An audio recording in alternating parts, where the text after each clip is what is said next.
Thank you so much for having me today. This is a really great experience, and I'm really excited to share with you my speech.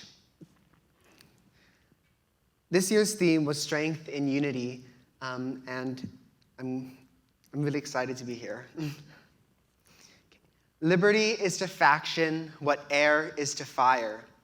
James Madison wrote these words in Federalist No. 10, advocating the importance of factions in democracy. Madison argued that government restrictions of factions is not a true democracy and that freedom sustains our nation. While Madison did write that factions divide us and turn people against each other, working as a collective allows us to get things done. Today, our political system has vastly developed since 1787, and we are still seeing factions and political parties continue to separate us, leading to hyper-polarization. Currently, polarization is at an all-time high, and our views have been strengthened. For example, liberals support almost everything the Democratic Party supports, and conservatives support almost everything the Republican Party supports. With this model, it has been increasingly difficult to function as a society. And we have turned against each other, and our house is divided amongst itself. Hillary Clinton once said, "We must fight inequality and create opportunity in our time, not just for some Americans, but for all Americans." How do we solve this issue? There are many bipartisan solutions to problems we face today.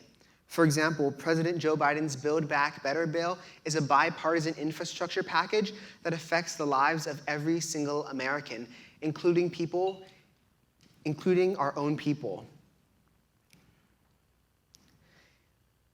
As we progress forward into this century, as our island community changes, and as politics becomes increasingly important in society, it is imperative to understand that there is no place for extreme polarization in Guam. It is imperative that we put our differences aside and work together towards a common goal, working to create a more perfect union. Even as we grow more independent through ethnicities, genders, sexualities, and colors, we all have something in common that strengthens and unites us. We live and are protected under the same Constitution.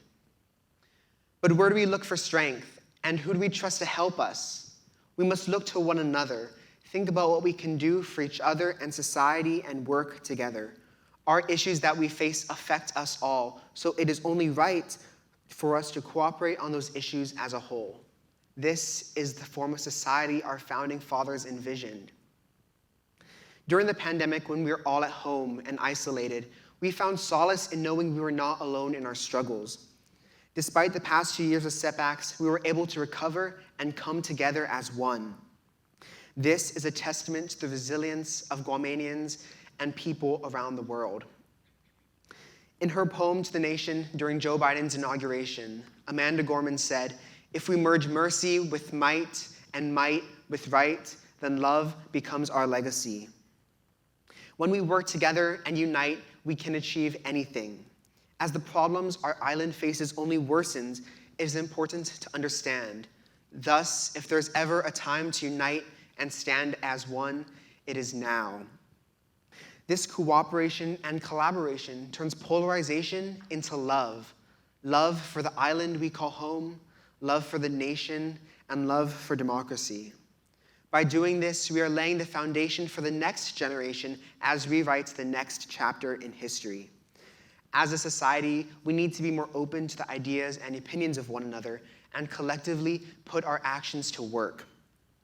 If we can do this, then we're on the right track to unifying our island, and through this, we find strength in unity despite the adversity in our midst. As Guamanians, we must not find what makes us different from one another and leverage that to get what we want. Instead, we must capitalize what we have in common to reach an Afamaulik, not just for ourselves, but for our future generations as we build a better tomorrow. Sidu Ismaasi.